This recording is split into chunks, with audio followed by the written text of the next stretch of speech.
Hello friends, is Niharika Jain and welcome to your own channel of medical space. आज हमारे साथ हैं doctor Prashant Jain from MP. आज हम एक बहुत ही ज्यादा आपको इंफॉर्मेटिव वीडियो जो कि मेजर पेरेंट्स एंड स्टूडेंट्स का कंसर्न रहता है, specially for like MBBS in Russia. Doctor Prashant जो है ये इन्होंने रशिया से एमबीबीएस किया है, देन इनका पीजी इंडिया में चेन्नई से हुआ है। मैं आपको एक overall as a like medical या एमबीबीएस प्रोफेशन में एज अ जर्नी वाइज इनका कैसा रहा है आज हम वो डिस्कस करने वाले हैं।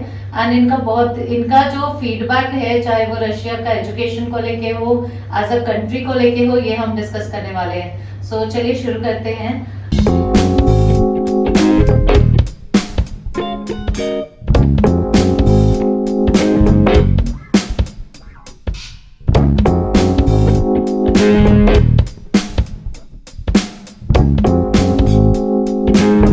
हेलो डॉक्टर प्रशांत। आप जस्ट मुझे आपका अभी तक का जैसा जर्नी रहा है, आपका एजुकेशन बैकग्राउंड वो आप एक शेयर करिए। बट उसके पहले सबसे इम्पोर्टेंट क्वेश्चन, आपने एमबीबीएस करने के लिए रशिया को क्यों चूज किया? मैंने बहुत सारी कंट्री एक्सप्लोर किया था। उस समय मेरे समय में ज़्यादा ऑप्शंस होते नहीं थे। चाइना, फिलीपींस और रशिया के बारे में ही लोगों को जानकारी थी। तो मेरे पापा के फ्रेंड की थी, बेटी गई थी, डॉटर गई थी, उनके थ्रू मैं चला गया। जाने के बाद वहाँ पे एकदम सिस्टम बहुत इजी है पढ़ाई का। और मैंने आज वहाँ पढ़ने में और यहाँ पे पढ़ने में एक चीज़ समझ में, रशिया का सिस्टम पढ़ाई का बहुत अच्छा है और आपको वहाँ पे कोई दिक्कत नहीं होगी, क्योंकि वहाँ पे जाने के बाद फ्रेंड्स बन जाते। फ्रेंड्स के साथ आप कोप अप करते करते पूरा 6 साल आराम से निकल जाते। खाने पीने में वेजिटेरियंस को उतनी दिक्कत नहीं है, वहाँ पे सब खाना अवेलेबल है। आपको सिर्फ ये है कि आपको फ्रेंड्स बनाना है, उनके साथ खाना बनाना आप स्टार्ट कर सकते हैं। एज अ कंट्री रशिया बहुत अच्छी कंट्री है, लोग वहाँ के अच्छे हैं, बिल्कुल रेसिज्म नाम पे ज़ीरो रेसिज्म है। थोड़ी सी दिक्कत कोल्ड कंट्रीज है, कोल्ड कंट्री है तो थोड़ी बहुत दिक्कत फर्स्ट ईयर सेकेंड ईयर तक हो सकती है, उसके बाद नहीं होती है। Generally we can use thermal there, and inside the hostel there are always heaters are there, so no problem will be there. Okay, like आज जैसे आपने सबसे पहले मुझे बताया कि एक तो obviously Russia is a cold country and as पर आप ऑलरेडी ऑलमोस्ट वहाँ पे 6 years आप स्पेंड करके आए हैं। And I think all the colleges means all the premises, चाहे वो कॉलेज का हो, हॉस्टल का हो, पब्लिक ट्रांसपोर्ट हो, पब्लिक प्लेसेस हो, everywhere the heating facility is available. I don't think कि रहने में आपको कभी कोई ऐसे कोल्ड कंट्री की वजह से कुछ इशू हुआ होगा, ऐसा नहीं होगा। रहने में कोल्ड कंट्रीज में वो ने जैसे बताया कि फर्स्ट ईयर में ही होता है, क्योंकि चिल्स हो जाते हैं, फ्रॉस्ट बाइट हो सकता है, बस वो फर्स्ट ईयर में। लेकिन आप पूरे प्रोटेक्शन से जाएंगे, ग्लव्स, जैकेट वहाँ पे सब मिलता है। वहाँ का जैकेट बहुत बेहतर होता है, वहाँ की ठंडी के हिसाब से ही बनाया जाता है। तो अगर वो आपने वोर किया है तो कोई दिक्कत नहीं है, तो डरने का कोई बात नहीं। Even 1 month child is also roaming in the street with the parents there, वो क्योंकि वो घर में छोड़ नहीं सकते वहाँ पे पेरेंट्स, तो बच्चे को वो उनके ट्रॉलर उसमें लेके ही जाना पड़ता है। They can't leave their children in the home. तो जब वो सर्वाइव कर सकते हैं तो हम इजिली सर्वाइव कर सकते हैं। Right, okay, so now like Russia's education, as we all know, is one of the oldest onto medical education. आपका रशिया की एजुकेशन को लेके आपका क्या ओपिनियन है? एजुकेशन वहाँ का अच्छा है, सिर्फ पढ़ाई करने वाला चाहिए। अगर कुछ डर नहीं है, इजिली पढ़ाई कर सकते हैं। बहुत इजी सिस्टम है। 6 महीने में एक सेशन होता है, वो सेशन का वो आपने पढ़ा, वो 6 महीने में एक एग्जाम देनी पड़ती है, फिर आप पास हुए, फिर आपको नेक्स्ट सेशन करना है। This is how year goes. तो 6 ईयर में 12 सेशन होते हैं। That is very easy for the student who can't remember all the things and can't take the burden.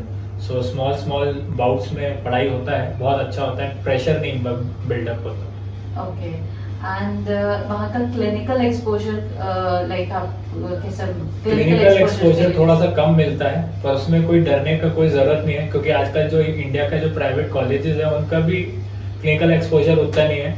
आप विश्वास कीजिए कि जब मैंने यहाँ पे आके इंटर्नशिप चालू की थी, मैं भी उनके साथ सीख रहा था, वो भी मेरे साथ ही सीख रहे थे। तो कोई डिफरेंस मुझे समझ नहीं आया कि रशिया में पढ़ो या इंडिया में, is another same thing. The only difference in studying, if you are studying in India, is only government college, because there you can get really good exposure. Otherwise, it's all same. Right and obviously जो हम major comparison भी करते हैं वो India के private colleges and MBBS in abroad ही हम major comparison करते हैं. सो आई थिंक उसका भी आंसर्स आप सभी लोगों को मिल गया होगा. Now my next question will be like जैसे आपने रशिया से एमबीबीएस किया एंड देन जब आप वापस इंडिया में आए तो इंडिया में एमसीआई का एग्जाम होता है, एफएमजीए एग्जाम होता है. सो क्या आपको कोई डिफिकल्टी फेस करनी पड़ी एग्जाम्स को लेके? डिफिकल्टी तो मुझे नहीं करनी पड़ी फेस, क्योंकि आप में अगर खुद पे बिलीव है that you can do it, तो आपको कोई डिफिकल्टी नहीं होगी. बस आपको अपना समय देना है, like 10 hours 12 hours a day you have to study for at least 6 month. उसके बाद आप एग्जाम देना है. और निराश होने का कोई जरूरत नहीं है. एक अटेम्प्ट में नहीं हुआ तो दूसरा अटेम्प्ट हर 6 मंथ्स में होता है. तो जनरली जो बच्चे पढ़ सकते हैं और जिनमें कॉन्फिडेंस है, फर्स्ट नहीं तो सेकंड या थर्ड अटेम्प्ट में तो डेफिनेटली निकल ही जाते हैं. तो मेरे ग्रुप, लाइक हम लोग बेस्ट फ्रेंड, हमारे जो ग्रुप होता था उसमें से सब निकल गए और ऑलमोस्ट सिर्फ एक ही बंदा बचा क्योंकि उसने ट्राई नहीं किया. जो नहीं भी पढ़ता था वो भी आज एफएमजी क्लियर करके they are well practicing in India. And we really congratulate you for this, that you have cleared your FMG exam on your first attempt. And then you had done your PG from Chennai in India. So like एक बहुत ही common सा एक question होता है कि कहीं ना कहीं लोगों को ये रहता है कि रशिया से अगर एमबीबीएस किया है तो उसकी मतलब उसका जो रिकॉग्निशन रहता है वो comparatively on a lower side रहता है. तो इसके बारे में आपका क्या ख्याल है? कुछ फर्क नहीं पड़ता आप पढ़ो कहाँ से. Ultimately at end of the day आपका टैलेंट मैटर करता है. आप इंडिया में आने के बाद जब इंटर्नशिप करते जब सीख लीजिए, उसके बाद आप अपनी वापस पढ़ाई कीजिए. उसके then you do your PG in India. तो उसके बाद अगर आप पास, जब आपकी पीजी हो जाती है तो नोबडी विल रिमेम्बर आपने एमबीबीएस कहाँ से किया था. अल्टीमेटली दे विल मैटर आपने पीजी कौन सी की है. और जो लोग सोचते हैं कि रशिया की पढ़ाई खराब है, मैं नहीं मानता, क्योंकि मेरे बहुत सारे सीनियर्स हैं आज जर्मनी में भी प्रैक्टिस कर रहे हैं और कई लोगों ने यूएस असेंबली भी क्लियर करके बढ़िया well they are practicing in they are different countries at their own expertise. Right. And like आप अभी आपका इवन इंडिया में अभी आप गवर्नमेंट जॉब पे हैं, then you are having your own clinic. So practical जो आज हम बोलते हैं, आज अपनी लाइफ में आपने एज अ करियर वाइज जो आपने ग्रोथ की है, starting from pursuing MBBS from Russia and like now practicing in a government hospital in India and having your own practice.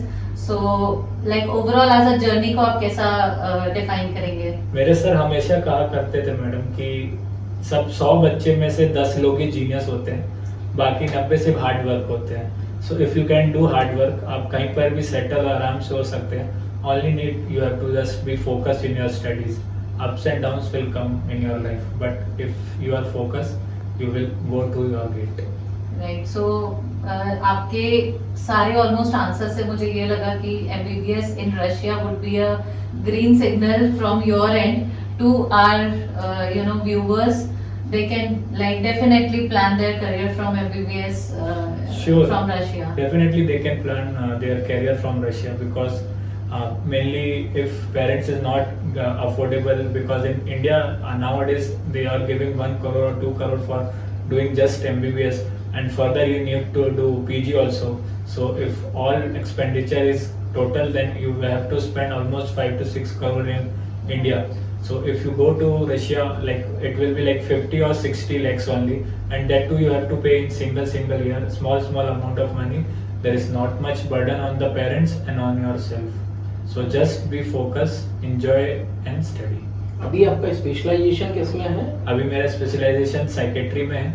मेरा 1 साल मेरे को यहाँ पे प्रैक्टिस, गवर्नमेंट जॉब में मेरे को प्रैक्टिस करते करते हो चुका है. And believe me, nobody will ask where did you do your MBBS. Just what matter is you have a PG degree and you are doing well. So just they will keep coming with you if you are having a good behavior with the patients and you have good knowledge. Ultimately we are here to serve humanity. Yeah. और अभी जो पुणे आने का आपका purpose क्या रहा है? अभी जो 3 से 4 मैं यहाँ पे कॉन्फ्रेंस थी, साइकेट्री कॉन्फ्रेंस, तो मैं उसके लिए वो अटेंड करने आया था. और क्या basically doctor is always till end you have to study and get your knowledge refreshed. Right. तो Very true. वही करने आया था. Very true. And we just thank you so much. At least आपने ये effort लिया and you have shared your very well experience from to our viewers जो अभी upcoming जो बैचेस हैं उनको obviously आपके ये feedback से काफी कुछ अच्छी help मिलेगी so that they can decide their career in a better way. And obviously अगर करने वाला हो तो रास्ते हजारों निकल आते हैं.